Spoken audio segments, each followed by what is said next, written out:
अस्सलाम वालेकुम। Property vision TV के साथ मैं हूं अहमद अकील। आपसे गुजारिश है कि हमारे चैनल को लाइक कीजिए, सब्सक्राइब कीजिए और बेल आइकन प्रेस कीजिए ताकि आपको हमारी लेटेस्ट वीडियोस मिलती रहें। आज का हमारा मौजू है कि जनरेशनल वेल्थ क्या चीज़ है और ये जो वेल्थ है वो अगली जनरेशन में कैसे ट्रांसफ़र होती है, कैसे जाती है। इंसान बुनियादी तौर पे थोड़ा जल्दबाज वाक़या हुआ है और इसी वजह से वो जो वेल्थ है उसके जो भी वो कमाता है वो अगली जनरेशन में नहीं जाती। और एक और सर्वे के मुताबिक ये कहा जाता है कि एक नस्ल स्ट्रगल करती है और दूसरी नस्ल जो है वो उसको लेके आगे चलती है, लेकिन तीसरी नस्ल में जाके वो क्योंकि ना उन्होंने स्ट्रगल देखी होती है ना उन्होंने की होती है, तो वो फिर पैसे को खर्च करने में और ऐशी करने में खर्च करते हैं। इसी वजह से दुनिया में बहुत ज़्यादा लोग जो हैं वो फिर पैसे से महरूम हो जाते हैं। फिर चौथी नस्ल आके दोबारा ज़ीरो से कुआं खोदना शुरू करती है और फिर ये साइकिल चलता है। अच्छा, आज की गुफ्तगू के अंदर हम ये डिस्कस करेंगे कि ऐसा होता क्यों है और कैसे हम एक जनरेशन से दूसरी नस्ल के अंदर पैसे को कैसे लेके जा सकते। यहाँ मैं आपको बता दूं कि हमारा जो प्रॉपर्टी विजन मैगजीन है वो उसके लिए एक स्पेशल ऑफर है। हमने 1200 रुपये के अंदर साल के 12 एडिशन आपको हम सॉफ्ट कॉपी की सब्सक्रिप्शन आपको देते हैं, लेकिन हमने उसको और कम करके 1000 रुपीज़ कर दिया है फॉर द होल 12 एडिशन।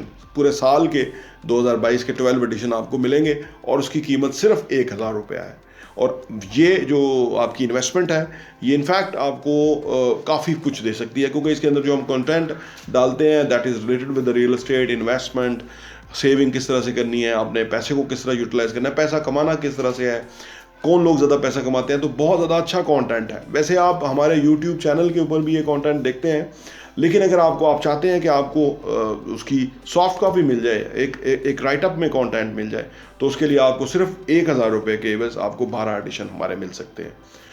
तो हम वापस आते हैं अपने मौजू की तरफ कि जनरेशनल वेल्थ जो है वो दूसरी जनरेशन में, तीसरी में और आगे क्यों नहीं ट्रैवल करती।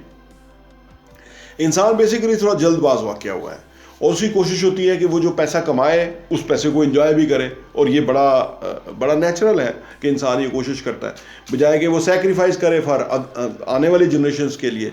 ऐसा आमतौर पे होता नहीं है, लेकिन दुनिया भर में कुछ ऐसे लोग भी हैं, ऐसी फैमिलीज़ भी हैं कि जिनका अपना जो रहने का तरीका है वो इस तरह है कि उनकी पिछली से पिछली नस्ल ने उनके लिए कंप्रोमाइज़ करके वेल्थ को जो है उनके लिए छोड़ा और वो फिर उन्होंने इन्वेस्टमेंट में डाला और वो इन्वेस्टमेंट जो आगे ग्रो करती रही और अगली जनरेशन ने वो इन्वेस्टमेंट को छेड़ा भी नहीं है, उन्होंने बिल्कुल उसको पास ऑन कर दिया for third generation and fourth generation and so on.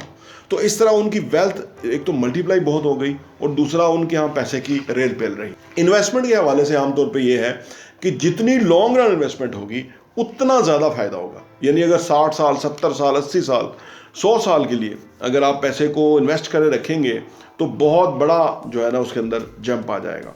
और ये जो लोग हैं जो जनरेशनल वेल्थ को आगे लेके चलते हैं, ये ऐसे ही लोग होते हैं, ये बड़े दूरस सोचने वाले लोग होते हैं कि वो इस तरह से प्लान करते हैं।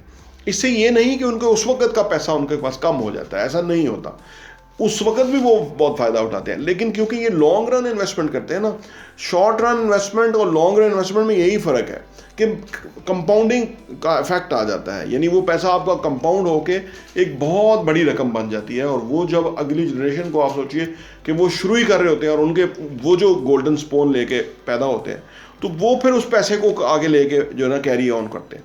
तो ये बेसिकली लोगों के जो सही मानों में रिच लोग हैं उनके यहाँ ये ऐसा होता है। दुनिया में सेल्फ मेड अरबपति खरबपति मौजूद हैं और कुछ ऐसे अरबपति खरबपति लोग हैं कि जिनकी लॉटरी निकल गई। यूरोप के अंदर पूरा लॉटरी का एक सिस्टम है कि जो लोगों को एकदम अमीर कर देता है। इसके अलावा तीसरे वो लोग अमीर होते हैं कि जो लॉन्ग टर्म इन्वेस्टमेंट के प्लान लेते हैं, उसके तहत इन्वेस्टमेंट करते हैं, तो उनके पास बहुत बड़ा वेल्थ, बहुत बड़ा पैसा जो है वो एक टाइम पे जमा हो जाता है। सवाल ये पैदा होता है कि क्या ये आसान है कि अपने पैसे को जनरेशनल वेल्थ में कन्वर्ट करते हुए अगली जनरेशन को ट्रांसफ़र करना? तो ये बहुत मुश्किल है। इसमें बहुत सारी चीज़ें हैं कि जिसकी वजह से ये नहीं हो पाता। सबसे बड़ी वजह यह है कि जब फैमिलीज़ के अंदर जो डिस्ट्रीब्यूशन ऑफ वेल्थ है वो ना हो तो ये मुमकिन है, लेकिन ऐसा होता नहीं है। इनफैक्ट किसी भी स्टेज पे जो फैमिली है उसके अंदर एक जो वेल्थ है उनकी, उसको डिस्ट्रीब्यूशन जो है वो कर दी जाती है और उसकी वजह से वो पैसा मल्टीप्लाई नहीं हो सकता, बल्कि वो जूं लोग उतना ही पैसा रहता है। अगर आपने देखा होगा कि ज़मीन भी जिन लोगों के पास हो, ज़रूरी लैंड हो, अगली जनरेशन में जाके वो 10 हिस्सों में डिवाइड हो जाती है और वो और घट जाती है। तो इसलिए वो जो बेसिकली जो लोग हैं कि जो अपने एक साथ चल सके, यानी वो ये मुश्किल काम कर सके कि वो पैसे को डिस्ट्रीब्यूट नहीं करेंगे बल्कि वो एक जगह यूनाइटेड रहेंगे और उस वजह से वो आगे बढ़ेंगे। अच्छा, यूनाइटेड रहना भी इतना आसान नहीं है, पैसे के मामले के ऊपर तो बिल्कुल भी नहीं है, लेकिन ये जो लोग हैं, जो मैंने अर्ज़ किया शुरू में कि दुनिया में कम लोग ऐसे हैं कि जो ये कर पाते हैं।